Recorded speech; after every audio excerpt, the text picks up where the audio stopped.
Salam əziz abituriyentlər, 9-cu siniflər, 10-cu siniflər və 11-ci siniflər imtahan verən hər kəsə ilk öncədən uğurlar diləyirəm.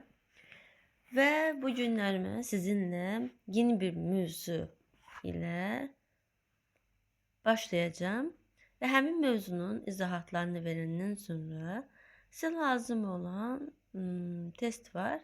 Həmin testin izahlarına bir yerdə baxacağım.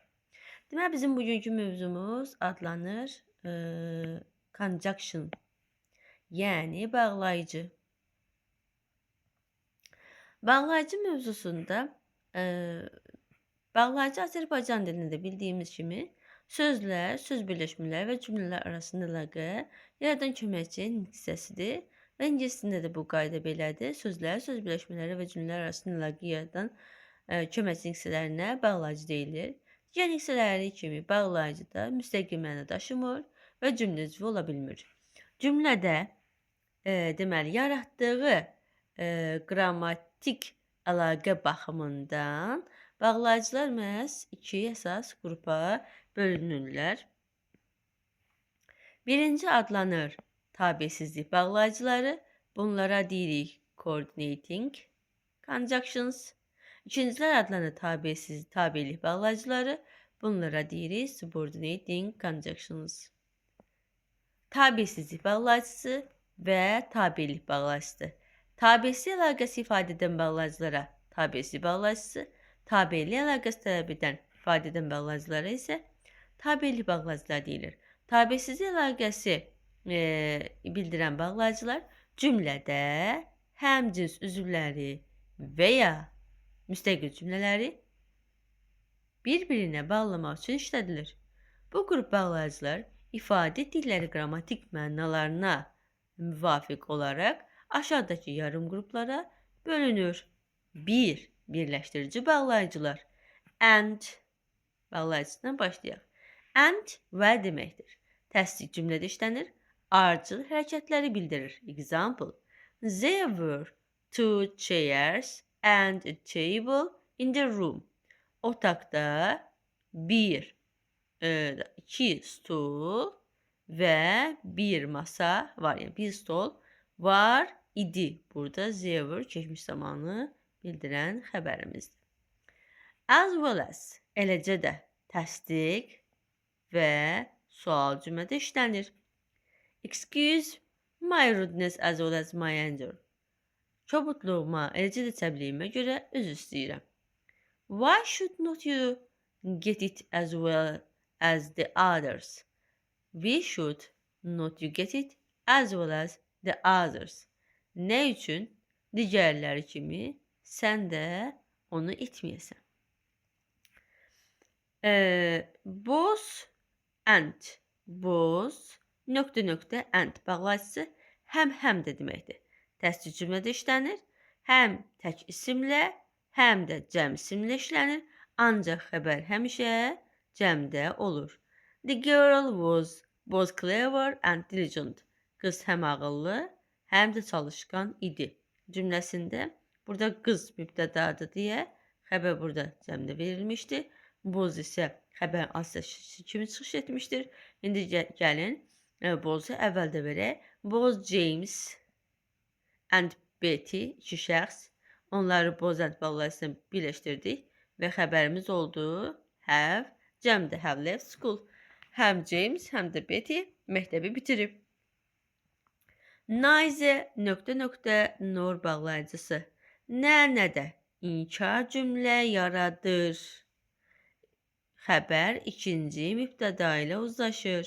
Yəni mübtəda təkdə olarsa xəbər təkdə olacaq.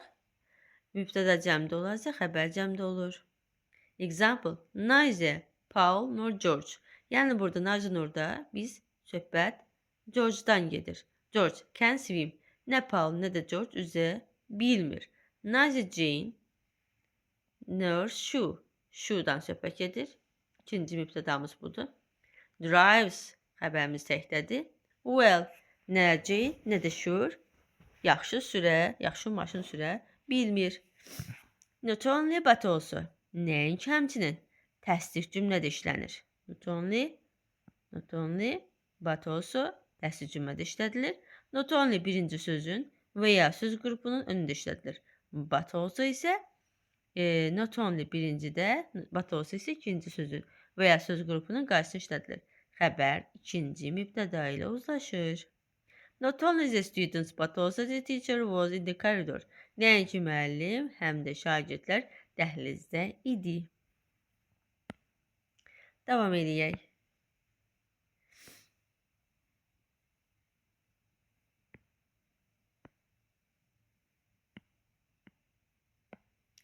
Bölgü bildirən bağlayıcılar or və ya yoxsa sual və inkar cümlələrdə işlənir. Example, go now or you will be late. İndi get yoxsa qalacaqsan. Or bölgü bildirir. Sual və inkar cümlədə işlənir. Diqqət edirik bura. Ring Tom or Bill. Toma və ya Bill'ə zəng et. Ayzə or bağlayıcısı ya da bağlayıcısı iki şəxs və ya əşya arasında seçim edərkən işlənir. İki sözü və ya iki cümləni bir-birinə bağlayır. İki mübtədanı bir-birinə bağlayarkən xəbər ikinci mübtəda ilə uzlaşır. Ayzədən sonra sayılan tək isim gələrsə, necə olacaq? İsimin önündə və ya an artiklı işlənir. Example, Ayzə Bob or Susan is doing the washing up today. Ya Bob ya da Susan bugün qabları yuyur. Burada yəni ikisinin birindən söhbət edəcək. Susan təkdədir deyə xəbərimizdə təkdə iznə işlənmişdir. You can either ring Mary up or go to her house. Sən ya Mary'ə zəng edə bilərsən, ya da onun evinə gedə bilərsən. Cümləsində gördüyümüz iki işdən birinin olmasını mütləqləşdirdi. Ziddiyyət bildirən bağlayıcılar but, amma ancaq deməkdir. Cümlələr arasında ziddiyyət yaradır. Ziddiyyət. Batdan əvvəlki cümlə təsdiqdə olarsa, batdan sonraki isə inkarda işlənir və ya əksinə batdan əvvəlki inkarda olarsa, batdan sonraki təsdiqdə işlənir. Cümlələr inkarda olmadıqda ziddiyyət bildirən əks mənalı sözlər işlənir. Example, Bob is French, but he lives in England. Bob fransızdır, amma İngiltərədə yaşayır. French, England. Bir-birinin əksi olmuş sözlər. He had no qualifications, but he got the job. Onun heç səriştəsi yox idi, amma iş tapdı. Whereas, halbuki fəqət isə və ziddiyyət bildirir. Some people like strong tea, whereas others don't. Bəzi insanlar tünd çayı xoşlayır, başqaları isə xoşlamır. Bunlar tabesizlik bağlayıcıları haqqında idi. Hansı ki, tabesiz cümlələr arasında və ya cümlələrin daxilində həm də sözlər arasında əlaqə yaradan bağlayıcılar idi.